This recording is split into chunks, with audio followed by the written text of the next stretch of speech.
Bonjour et bienvenue dans ce nouvel épisode. Je suis obligée de vous accueillir comme ça. Si vous ne voyez pas la version vidéo de cet épisode, vous loupez quelque chose, vous loupez mon plus grand sourire.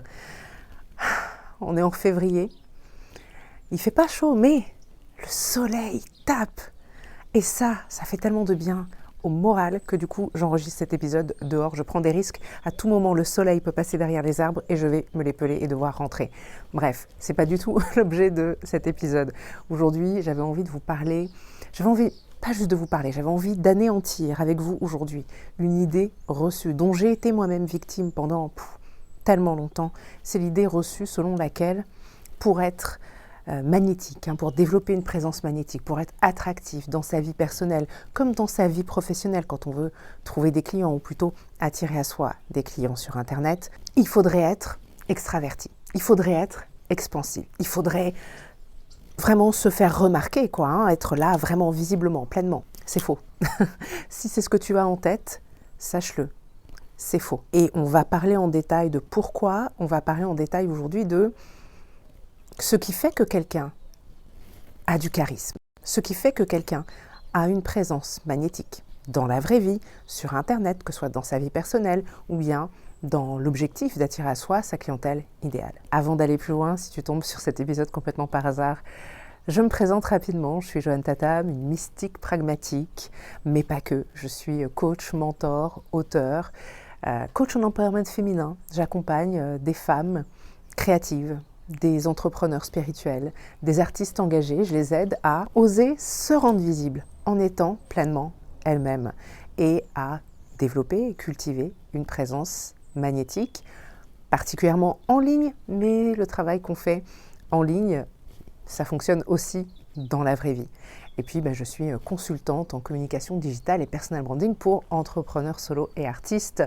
Donc, tout est lié. Cette croyance selon laquelle, pour être vraiment attractif et magnétique pour sa clientèle idéale, il faudrait être expansif, il faudrait être extraverti, etc. C'est une croyance qui a la vie dure chez pas mal de mes clientes qui souvent sont assez réservées, voire timides, qui souvent sont introverties, voire très introverties, et qui ont du mal à communiquer. Parce que ce qu'elles voient sur Internet, en fait, ce sont... Alors quand elles se comparent à d'autres femmes, elles voient des femmes qui sont très à l'aise face caméra, qui sont... qui participent à de nombreux événements, qui sont par monts et par vaux, qui font beaucoup de choses. Et rien que de voir ça, ça les épuise. Et je ne vais pas vous mentir, moi aussi, il y a une part de moi qui était un petit peu épuisée quand je voyais ça, à me dire, ouais, c'est génial tout ça, mais est-ce que je veux leur vie? Non, ça a l'air épuisant tout ce qu'elles font. Et la vérité, c'est que je n'avais pas conscience que c'était une chose que je faisais naturellement avant.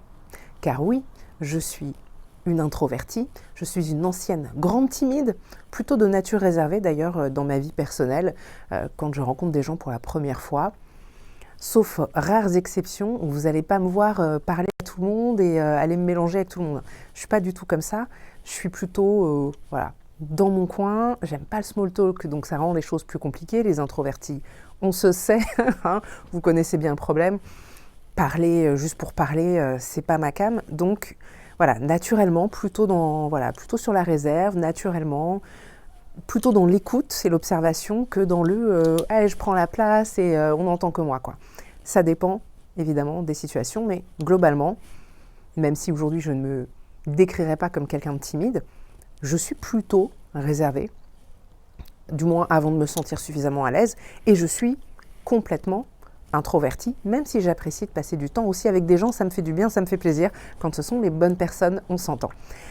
Mais est-ce que pour autant, ça m'empêche d'être très présente sur Internet? Est-ce que pour autant, ça m'empêche de faire des vidéos? Est-ce que ça m'a empêché de faire des lives? Est-ce que ça m'a empêché de faire des webinaires? Est-ce que ça m'a empêché d'attirer à moi ma clientèle idéale? Parce que non, je ne suis jamais allée à la pêche aux clients en DM. Je suis jamais allée à la pêche aux clients en faisant du networking. Je suis jamais allée à la pêche aux clients, en fait.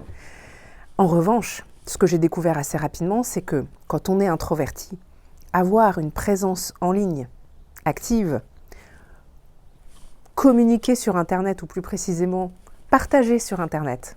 Parce que communiquer, ça place tout de suite une espèce de pression qui vient se mettre.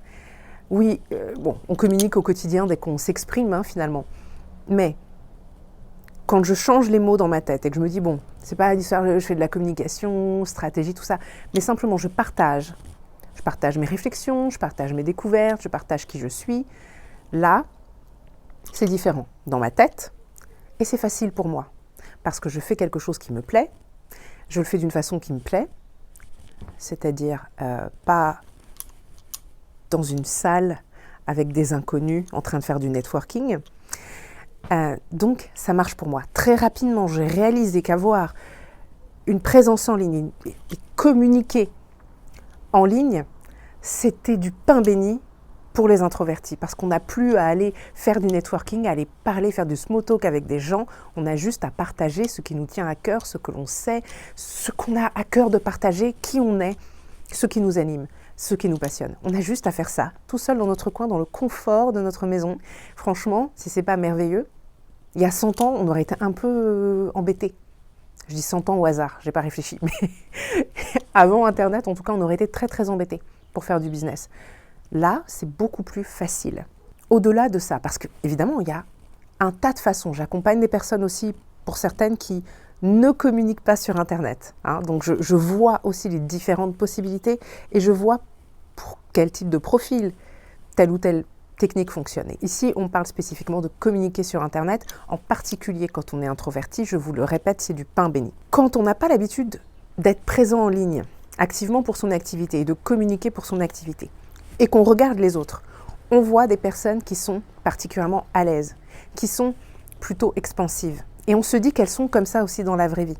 Je sais que j'ai eu pas mal de personnes avec lesquelles j'ai eu l'occasion d'échanger, notamment à mes débuts quand je commençais à faire des vidéos, des lives, etc., qui étaient étonnées de découvrir qu'en réalité je suis une introvertie, qu'en réalité dans la vraie vie on n'allait pas beaucoup m'entendre, etc. Et ça devrait vous donner un indice. C'est que peut-être que la majorité des gens que vous voyez sur Internet, super à l'aise face caméra, super à l'aise à communiquer, à s'exprimer, à partager, etc., ce ne sont pas des personnes qui sont particulièrement expansives dans la vraie vie, qui sont particulièrement extraverties dans la vraie vie. En réalité, il y a énormément d'introvertis qui peuvent cartonner sur Internet et avoir une activité qui fonctionne très bien et une grande aisance à communiquer. Parce que c'est plus facile de faire comme ça depuis chez soi que d'aller dans la vraie vie, entre guillemets.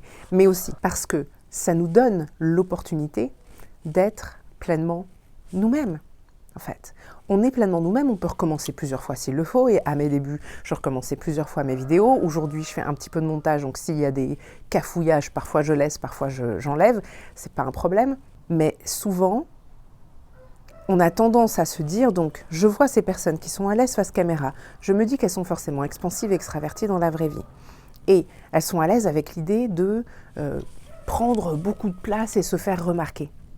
Mais la réalité, c'est que ce n'est pas, contrairement aux idées reçues, prendre beaucoup de place et se faire remarquer qui te rend magnétique.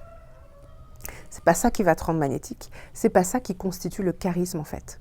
Ce n'est pas parce qu'on fait plus de bruit, qu'on s'agite dans tous les sens et qu'on prend vraiment de la place, et pas juste qu'on prend sa place, qu'on prend de la place, qu'on occupe beaucoup d'espace. C'est pas ça qui fait qu'on est magnétique ou pas. C'est pas pour cette raison apparente qu'on a plus de facilité à trouver des clients.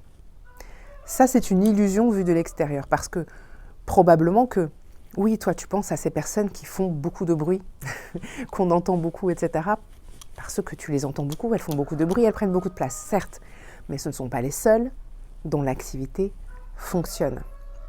J'ai même envie de dire que les personnes qui sont plus discrètes, entre guillemets, dans leur communication, c'est-à-dire qui ont un rythme différent, qui prennent plus de temps, qui sont plus posées, naturellement. Je ne suis pas en train de parler de se forcer à être quelqu'un d'autre, mais qui simplement acceptent qui elles sont et qui communiquent de la façon dont c'est le plus naturel pour elles. Des personnes qui parlent moins vite, contrairement à tout ce que tu as l'habitude de voir, surtout ces dernières années avec l'avènement des formats vidéo courts, où tout doit aller vite parce que sinon les gens swipent Et c'est pas bon pour l'algorithme. Donc forcément, on voit de plus en plus de gens qui parlent vite, qui vont droit au but, etc. Mais je peux t'assurer qu'il y a des tas de gens qui font l'exact inverse. Et j'ai même envie de dire que ces personnes-là, pour qui ça fonctionne, ont encore plus de succès en réalité et sont encore plus magnétiques pour les bonnes personnes. Parce que tu peux être super catchy, faire beaucoup de bruit, prendre beaucoup de place et oui, attirer l'attention de plein de monde. Mais la rapidité avec laquelle on arrive chez toi, elle est la même que la rapidité avec laquelle on peut swiper et passer à la prochaine personne. Quand tu arrives à attirer l'attention de quelqu'un, juste par ta présence, ton énergie, alors même que tu forces les gens à ralentir pour se concentrer sur ce que tu dis, ces personnes-là, elles ne vont pas swiper si vite pour passer au prochain contenu. Elles vont vouloir aller plus en profondeur avec toi. Et toi qui es là avec ton énergie plus d'introverti, avec ton énergie plus douce peut-être, entre guillemets, une énergie plus posée, tu as cette opportunité d'inviter les gens à aller plus en profondeur avec toi, pour peu que tu sois dans ton énergie telle que tu es toi. C'est extrêmement précieux et tu ne le réalises pas. Alors, il y a aussi des personnes comme moi qui peuvent parfaitement, à un moment donné, être en mode super excité, faire plus de bruit, bouger, etc. Et puis à d'autres moments, être un peu plus calme, parfois dans la même vidéo, parfois en fonction de où elles en sont dans leur cycle. C'est OK aussi, en réalité, c'est OK aussi. Parce que derrière tout ça, il y a une connexion qui se crée. Et la connexion qui se crée, c'est ce magnétisme, tu vois. Pense à un aimant qui attire, on repousse certaines personnes, principe de l'aimant, on repousse certaines personnes, on attire les personnes qui sont les plus alignées et on attire à soi, comme ça. C'est une connexion qui se fait. Alors évidemment, si vous n'avez pas la vidéo, vous n'avez que l'audio, je fais ce geste de la main tendue vers la caméra qui arrive ensuite vers moi. Il y a comme une espèce de ligne droite invisible, comme un fil invisible entre la personne en face et moi. C'est ça aussi, être attractive, être magnétique. Et la réalité derrière tout ça, c'est que avoir une présence magnétique, avoir du charisme, ça a tout à voir avec comment les gens se sentent en ta présence. Souviens-toi, on n'est pas juste là pour créer du contenu, faire du clickbait, etc. On est là pour développer une activité sur du long terme, sur la durée. Et donc, ce qu'on veut, c'est créer une relation qui va durer. Et pour ça, il ne s'agit pas juste d'appuyer sur tous les bons boutons, de réveiller les gens, de les rendre un peu, de les mettre un petit peu dans tous leurs états, parce qu'il se passe quoi au niveau du système nerveux de ces gens? Ils sont tout excités. Est-ce qu'ils se sentent mieux à moyen et long terme après avoir vu tes contenus s'ils sont surstimulés dans tous les sens? Pas sûr. Par contre, si tu es dans une autre démarche, une démarche dans laquelle tu crées cette connexion et les gens se sentent bien, se sentent apaisés, se sentent ancrés, se sentent plus calmes, ou peu importe. Ça va varier d'une activité à l'autre, d'une personne à l'autre. Mais je te garantis que ton charisme, le magnétisme de ta présence, c'est là-dedans que ça se joue. C'est à ce niveau-là que ça se joue. Purement et simplement, comment les gens se sentent à ton contact. C'est valable sur Internet, c'est valable dans la vraie vie, pour une vraie relation durable. J'ai dû changer de place pour avoir encore un petit peu de soleil pour finir cet épisode. Mais ce sur quoi je voulais terminer aussi, un truc qu'il faut comprendre, et je regarde mes notes parce que je veux pas me perdre là dans ce que je dis. On se dit du coup parfois que, ok, c'est pas une question d'être expansif ou d'être particulièrement extraverti. J'entends. Ok, c'est pas une question de s'agiter dans tous les sens et de prendre beaucoup de place et de se faire remarquer à tout prix. Ok, j'entends. Mais est-ce que ce serait pas quand même une question à fond de confiance en soi? Et alors, oui et non. Oui, c'est sûr que si tu manques de confiance en toi, si tu manques de confiance dans ton message et dans ce que tu offres, tu vas tout simplement avoir plus de difficultés à partager ton message et à donner envie. Parce que ton énergie sera différente. Mais ce qui va beaucoup jouer, finalement, derrière ce manque de confiance en toi ou en ton message ou en ce que tu as à offrir, c'est que quand on manque de confiance dans ce qu'on propose, dans ce qu'on est, ce qui se passe, c'est que on va être réticente à l'idée d'être vue. Et c'est ça qui va poser problème, entre guillemets, dans ta capacité à être charismatique, dans ta capacité à développer une présence magnétique et à vraiment aller dans le monde, dans tout ton magnétisme et tout ton charisme. Parce que forcément, comme tu manques de confiance, tu veux pas trop qu'on te remarque, parce que et si tu foirais, et si, je sais pas, tu disais une bêtise, et si on se rendait compte, syndrome de l'imposteur, et tous les trucs se réveillent. Mais c'est pas juste une histoire de confiance en soi. Parce que tu peux avoir confiance en toi, confiance en ton travail, confiance en ton message, confiance en ce que tu offres, et toujours avoir cette difficulté d'être confiante à l'idée de te montrer, et surtout d'être vue, d'être pleinement vue. Parce que une présence magnétique, le charisme, la présence magnétique. Vous vous souvenez, on parle de présence. La présence, une vraie présence qui donne envie d'aller plus loin, qui donne envie d'en savoir plus, qui donne envie de partir en exploration avec toi. C'est une présence qui est ancrée. C'est une présence qui est solide et ancrée. Ça ne veut pas dire que c'est la présence de quelqu'un qui est parfait, ça ne veut pas dire que c'est la présence de quelqu'un qui a confiance de A à Z dans tout, mais c'est quelqu'un qui se sent suffisamment à l'aise à l'idée d'être vue et être vue telle qu'elle est aujourd'hui. Pas seulement telle qu'elle sait que son potentiel sera un jour ou que sais-je, telle que tu es aujourd'hui. Tu te sens safe, en sécurité, à l'idée d'être vu. Et ça, quel que soit ton niveau de confiance en toi, en ton message, en tes offres, c'est crucial.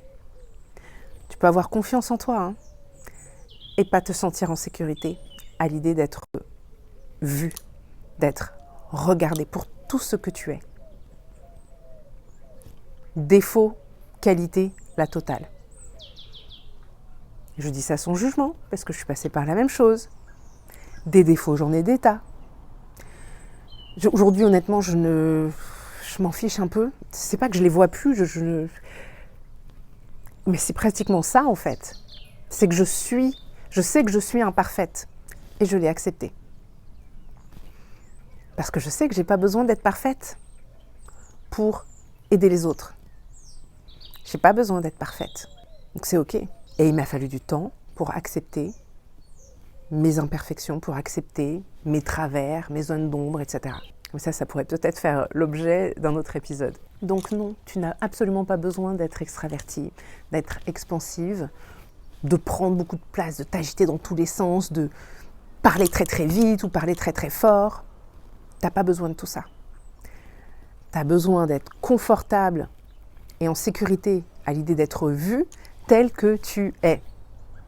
Ça ne veut pas dire que tu vas mettre tes défauts en avant. Évidemment, les jours où je suis au 36e dessous, là, parce que je suis en syndrome prémenstruel, etc., je ne viens pas faire une vidéo quand je me sens comme ça. Non. Parce que je sais que ça va servir à rien. Je ne serai pas dans une énergie qui est suffisamment ancrée, solide. Je peux faire des vidéos quand je suis en plein syndrome prémenstruel. C'est pas ce que je suis en train de dire, mais si je me sens au 36e dessous, je ne vais pas venir en larmes. Pourquoi ? Je pourrais, pourquoi pas ? Je sens bien que ça ne ferait pas avancer le schmilblick, ça n'aiderait absolument personne, ni moi, ni vous, de faire ça. Donc je ne le fais pas. Mais qui dit finalement que c'est impossible de développer une activité en faisant ça ? Qui le dit ? Encore un autre débat, encore un autre sujet. Mais bon, on en parle régulièrement, des croyances. La carte du monde, on l'évoquait déjà la dernière fois, dans le dernier épisode. Ta carte du monde, ce que tu crois, tes certitudes, c'est ça qui détermine aussi en grande partie ta réalité. Évidemment, il y a les choses concrètes, hein, les choses qui nous échappent, mais il y a beaucoup de choses qui se jouent là-dedans. Donc, souviens-toi, ce que tu dois privilégier, c'est ta capacité à être suffisamment à l'aise. Parce que là encore, je ne veux pas que tu vises la perfection, jamais. Juste, sois suffisamment à l'aise à l'idée d'être vu, regardé, écouté, suffisamment en sécurité, à minima, même si tu es imparfaite. Tu es un être humain, donc spoiler alert, tu es forcément imparfaite. Et c'est ok. Arrête évidemment de te comparer aux autres, parce que quand tu te compares aux autres, tu tires des conclusions sur la base de ce que tu vois. Tu imagines que les autres partent du même point que toi. Tu imagines que les autres sont plus expansifs, plus extravertis, etc. que toi. Pas forcément vrai. Pas forcément vrai. Elles sont peut-être juste plus à l'aise que toi, à se montrer plus à l'aise que toi, à faire des vidéos plus à l'aise que toi, à écrire. Mais la seule chose qui va faire vraiment bouger les lignes, hein, c'est pas de te contenter du travail de développement personnel, parce que crois-moi, tu peux en faire pendant des décennies et ne pas faire avancer ton activité. Et ce sera l'objet d'un autre épisode, je pense, très très prochainement. Quoi qu'il arrive, c'est en faisant que tu vas construire ton sentiment de sécurité, ta confiance, ton charisme, ta présence. En faisant. Et pas en faisant une fois. Souviens-toi, c'est comme les abdos. C'est pas parce que tu fais des abdos une fois que tu vas avoir des abdos jusqu'à la fin de tes jours. C'est pas comme ça que ça marche. Sur ces bonnes paroles, parce que là, je sens que je peux partir dans tous les sens. Je suis dans une vibe là où, voilà, je peux partir dans tous les sens et on pourrait parler pendant des heures, mais on va s'arrêter là. De toute façon, le soleil va bientôt passer. Il est déjà en train de passer. Derrière, évidemment, j'ai encore un micro-cravate avec fil, donc je peux pas aller bien loin comme ça, mais le soleil me quitte. C'est à mon tour de te quitter. Je te dis à très vite pour un prochain épisode.